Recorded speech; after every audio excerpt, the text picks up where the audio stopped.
The playoffs are here, and you can predict the action all the way to the finals with FanDuel Predicts. Predict the spread, the total points, and even the game-winning moments that make the playoffs. Sign up and get a $25 bonus with FanDuel Predicts. Offered by FanDuel Prediction Markets, LLC, a registered futures commission merchant. 18 plus bonus is non-withdrawable and expires 7 days after receipt. Trading derivatives involves significant risk and may not be suitable for all investors. Manage your activity with their consumer protection tools. Restrictions apply. See terms at FanDuel.com/predicts/bonus-offer-terms. Excuse me! Taxi! This is the 77 WABC minicast. And we love our first guest here, John. We have KT McFarland, former... Oh, she's great. She is the best, right? What do you think? Is there Vegas odds on her? What do you think? She's the best. She's the best. And let's go to KT McFarland, former Deputy National Security Advisor under President Trump. KT, what do you make of these ragtag pirates? Essentially, now they seized a Greek ship, was one of them, and the other one was a foreign-owned one as well. You know, here's the thing. The Iranians are making war on everybody. It's not just the United States. So the fact that they fired on these ships, and you're right, you know, the way this works, Rita, is they have little speedboats. Think about the kind of boats that pull, water skiers behind them. They're short, they're fast, and they swarm around other ships. And the ships that are going through, the commercial vessels that are going through the strait, they don't have any defense on them. They're just ships. They don't have a lot of anti-anything. They don't have guns on them to fire out of the water, these little mosquito boats. And so now, of course, everyone is looking to the United States. If, America, you stop this, you prevent these problems from happening. The Iranian Navy, or it's actually the IRGC Navy, they have thousands of these little mosquito boats, and they hide in shore, and they hide in caves, and they just zoom out, swarm, and then they go back. We should just shoot them out of the water. But the question, I think, for the president is, do you want to you want to defend everybody in the Gulf? And I think he probably, in the end of the day, does.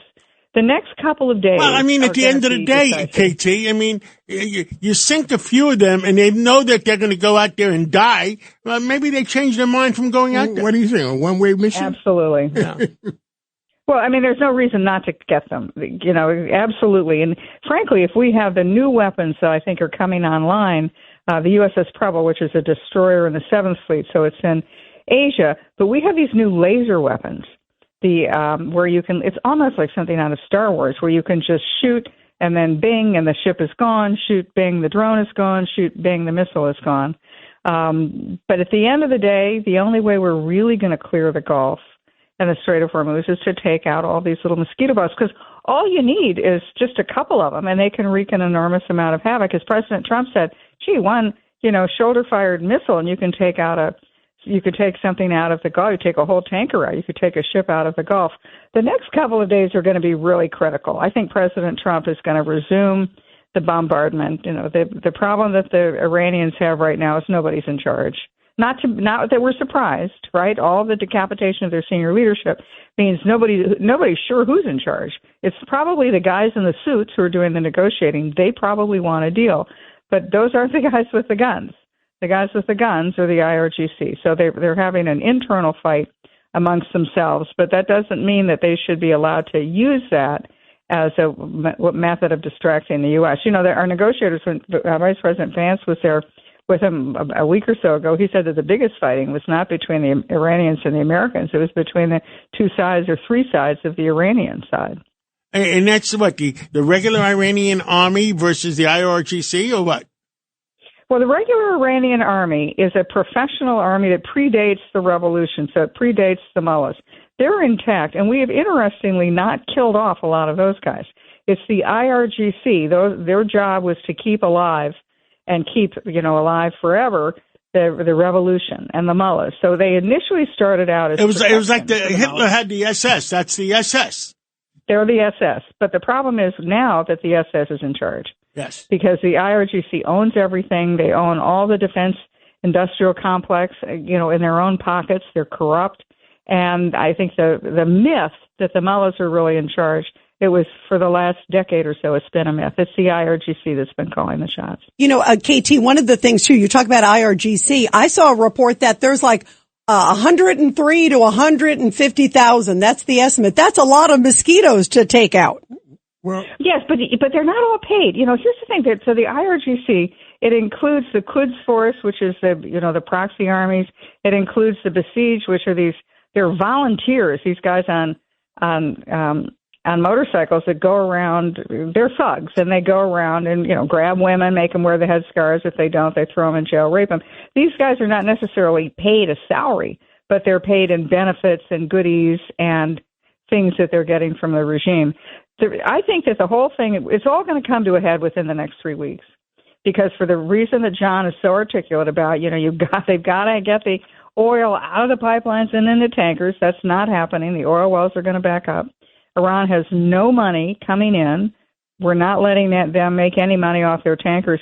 They're going to not have the money to pay their troops within probably a week's time, and their economy could well collapse because no goods are going into Iran, so it creates massive inflation. It's so hard to say take a deep breath and let President Trump finish the job.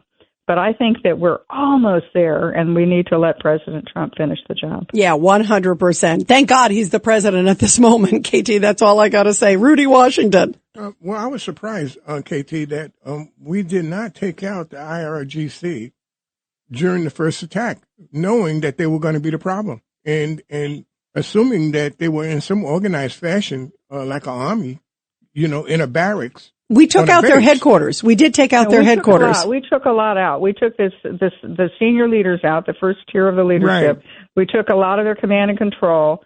We took a lot of it out, but we didn't take all of them out. The ones that we spared were the Iranian army. Now, under one scenario, if the IRGC, is dead or gives up or somehow they're no longer in power, then the Iranian army could potentially be the source of stability in the country. But there are so many things that could happen in the next, 72 hours, week or two's time. And the thing is that President Trump holds all the cards. He has more firepower in the Gulf than he did 2 weeks ago. We have an enormous amount of ability to completely destroy the defense industrial complex, the industrial complex, the energy industrial complex of Iran. We could just really pound them into rubble. But the problem is that they'll cause a lot of problems on their way down. They'll fire off missiles. They'll go after their neighbors. I understand some breaking news a second. Yeah, we got some interesting breaking news. Breaking news, WABC. And KT, Iran was set to execute 8 women. One of them was 16 years old. Trump is just saying that he asked them specifically to call off the execution, and that Iran is saying they will not execute now these 8 women. And he says this is a gesture of goodwill from Iran. What's your reaction? Which Iran is doing this? I think these are the guys in the suits that are doing this. This is the foreign minister, the speaker of the parliament. They're the ones who can probably get these women out of jail. The IRGC is the one, though, that's where we've got to focus our attention. I think the president knows that. For sure he knows that. He's been playing this game better than anybody could have possibly imagined. We knew they would close the Strait of Hormuz, but President Trump had the final move in the game, and that's the blockade, and that is very effective. Well, will be. Yeah. I heard that those guys were under house arrest. That they put a lot of the prime minister's cabinet or what was left of it, that they're under house arrest. The reasonable people. We don't know. I mean, this is the thing. We don't know who's under house arrest and who's not. We know that they were negotiating, the reasonable people, so-called. Look, there's nobody in Iran that's a moderate, okay? They're crazy and then they're crazier. So we were negotiating. That's a good way to put it. KT, we love that description. Crazy and crazier. But the crazy, even they were not allowed. We think they were not allowed. Maybe they're under house arrest. Maybe there are other restraints on them. But they are not allowed to go back and negotiate. Why? Because I think the IRGC, the guys with the guns, are calling the shots. Well, we'll see where this goes. KT, thank you. I think you're right about the next 72 hours will be very telling. It's always great to get your perspective. Thank you, KT. Thank you. Thank you so much.